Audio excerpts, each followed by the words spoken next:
Hi all and welcome back to my channel. So today we are discussing a very common question that I get asked from time to time, and that would be, where does high tea come from? And is it what it alludes to in the title, a tea higher class than any other? Well, unfortunately that's where it stops with the name high tea, because it has nothing to do with how higher the class is. In fact, it was partaken by middle class mostly, and it was something that the middle class would have after their long day's work.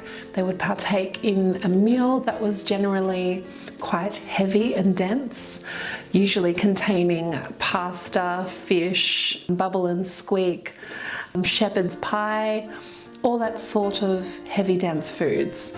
And afternoon tea was introduced later on, and that was more for the higher class. Traditionally, higher class would partake in an afternoon tea.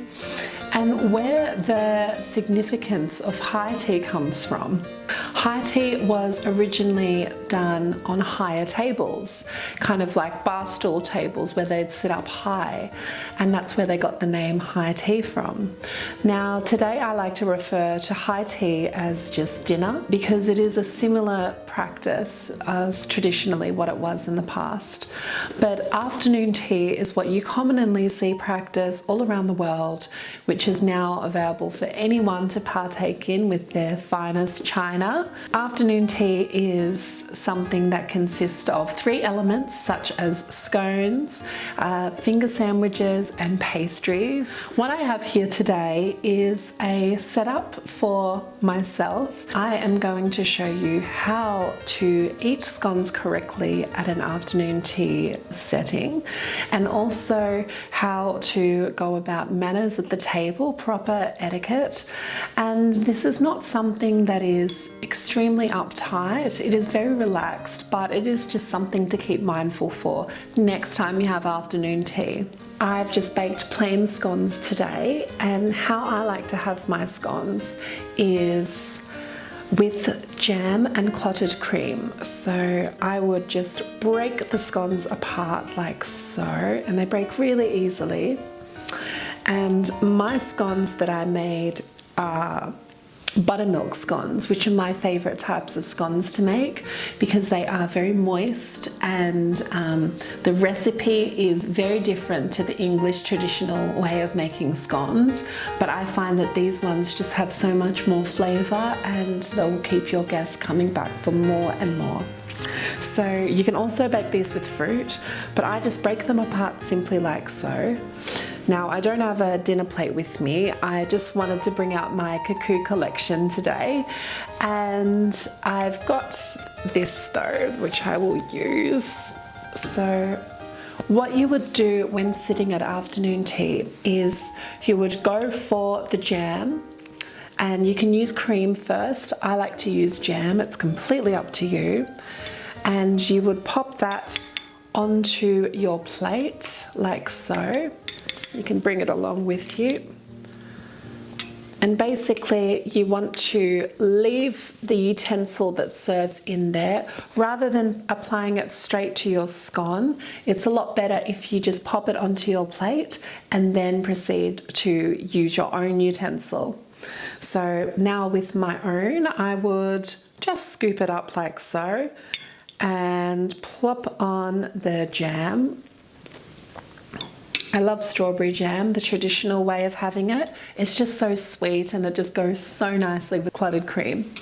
And then the same with the clotted cream, you would take that, take a little dollop off there and tap it on there as much as you would prefer. And then you would just pop it on top like so. And that is so simple to do. Now, if you're wearing gloves at your afternoon tea, you would take them off before serving the scones. The gloves are a traditional practice used when participating in afternoon tea, but we do not eat or drink with the afternoon tea gloves on. It was more a fashion that was done in celebration of going to the afternoon tea, such as wearing hats and wearing wearing gloves, but you would always take them off before participating in your afternoon tea food. So there are many ways to dress for an afternoon tea, and it really depends on what the occasion is. What you have, maybe it might be like a birthday party or a brunch with some girls, or it could be a family afternoon tea, or it could be for a promotion, celebration, or something like that. I think most places that you go and have afternoon tea are very relaxed with how the attire is, and you don't have to be too dressed up as long as you're clean and presentable with your attire.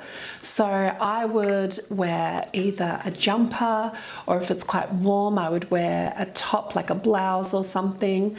You can even wear like a shirt, it really doesn't matter. But you don't have to be too dressy these days with afternoon tea. Now, if you want to have a themed afternoon tea, maybe at home, or if you were going to a very fancy place and you wanted to dress up, that is fine as well. You can wear a really nice dress, you can wear a hat, and you can wear the traditional gloves. It is such a joyous moment to dress up for afternoon tea. I really think that it makes the occasion more special and more memorable, and you can share those experiences for life with your friends and your family, because it is something that is out of the ordinary for our day-to-day. I bought this cuckoo set the other week. I collected bits and pieces, and I really am enjoying it. It's a lot more neutral than my Royal Albert set, but I think that it adds lots of charm to the table. I also found these two vases from eBay. This one is, I think, the strawberry. I think it's called the Wild Strawberry Collection from Wedgwood as well, but it's an antique find, and I just think they are so beautiful. I didn't have any small vases for an afternoon tea setting. I was using bigger vases, and I found that, yes, they do distract the table very easily. So it is much preferred to have smaller vases on the table so that you're not obstructing your view from your guests. Now, with afternoon tea, if you're having a black tea, then you may want to have sugar cubes and also some milk to serve with your guest, because people's preferences are different with how they drink tea. So sometimes you need to have options on the table just in case anybody asks, it's there ready for them. So I'm just drinking by myself today, and I don't have any sugar or milk in my tea. So I'm going to just pour my black tea that I prepared and has been steeping into my cup. And this is a strainer in it. And usually at an afternoon tea setting, if you're sitting on the table with somebody else, you would pass the teapot to somebody else and say, would you like to have some tea as well? And if they're ready for it, they'll take it from you. And it's all about that sharing experience. So taking turns, having a little bit of manners and being very poised is just something that makes the experience so much different. And I find that in a day and age where we have lots of TV and so many distractions, it is quite enjoyable to really take that time to have afternoon tea the good old-fashioned way.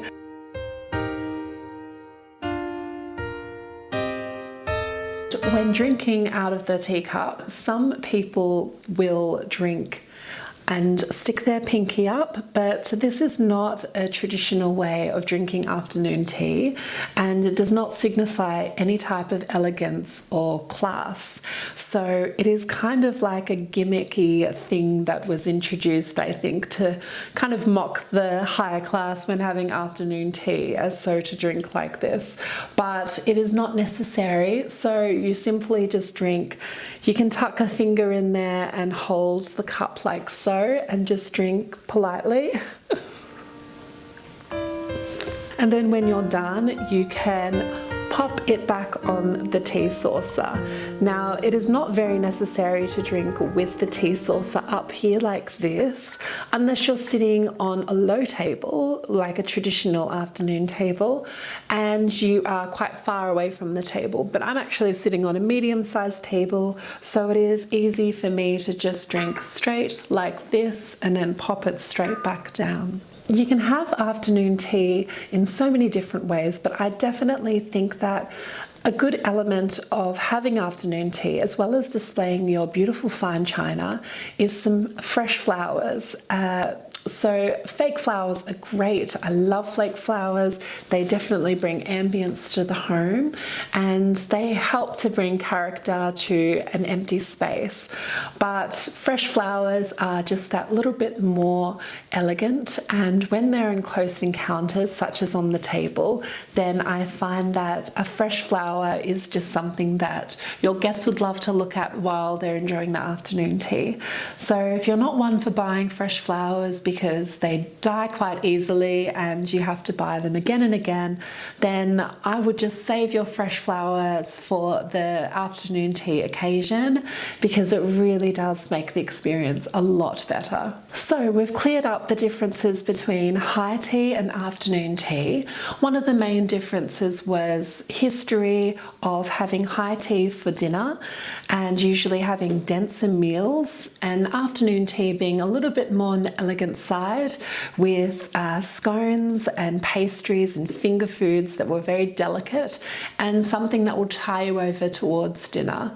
Afternoon tea at a lower setting on a table that is quite low is still practiced today in many places. I went to one a few weeks ago. The Hotel The Duke has afternoon tea on low tables. So they usually have armchairs, and then you would have the low table in the middle, and the ambience is beautiful in there. There's a fireplace in the background, and they bring you over the cake stand and all your afternoon tea, and you would have it on a low setting, which is the traditional way of eating afternoon tea. I think a huge enjoyment of having afternoon tea for one of the first times is probably the participation in dressing up. There's such an element of femininity to afternoon tea, and just embracing that side of you that is your most feminine. I think also men love to have afternoon tea as well. It is not as practiced today amongst men, but traditionally it was men and women who would participate in afternoon tea. But it's just that elegance that we all kind of appreciate from time to time. There's a real delicacy out of drinking out of bone china. I definitely prefer to drink out of bone china than the regular mug when I'm having afternoon tea, because it does make the experience so much more delightful and sweet as well.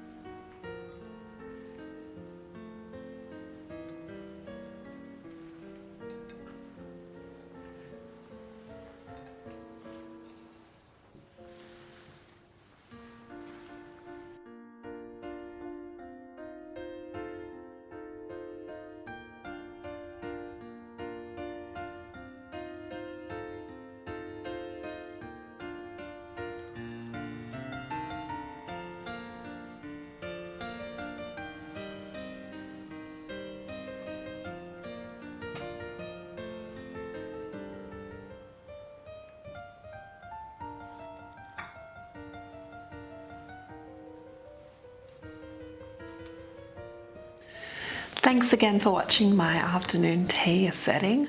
Now I'm going to show you a clip on how I made the scones the traditional Australian way of making them, which is with buttermilk. Starting off with 2 cups of flour, I'm using all-purpose flour here.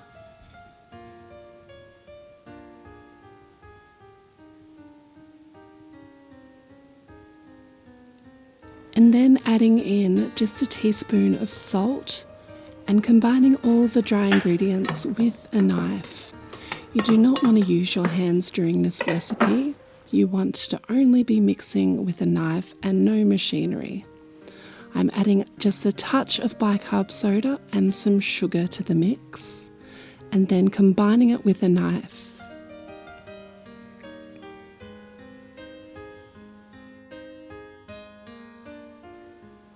I had this butter inside the freezer, so it's nice and cold, and what I'm doing is just grating it down into the mixture.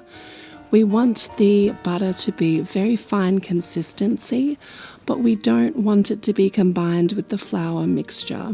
This is a very important step to making your buttermilk scones taste absolutely delicious, light and fluffy. So I'm using most of the block and then combining it all with a knife.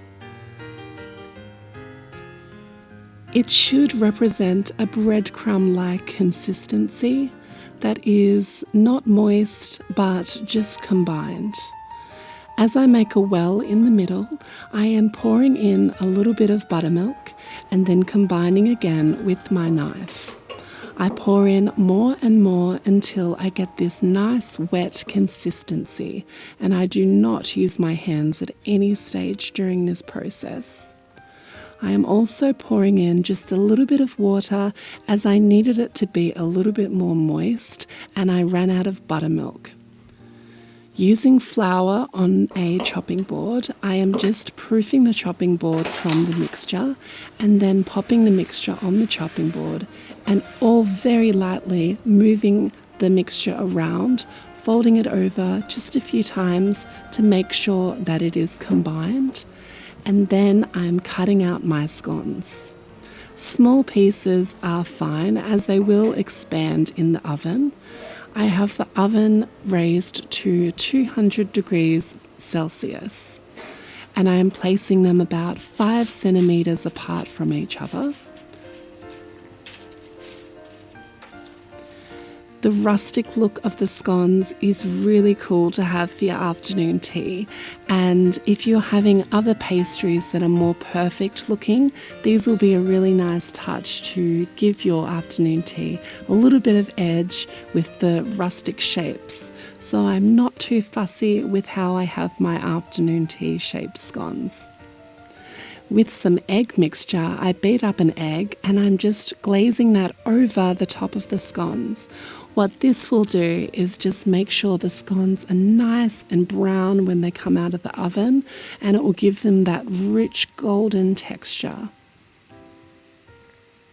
Now these scones did not have any fruit, but feel free to add some raisins, it will make them even more delicious.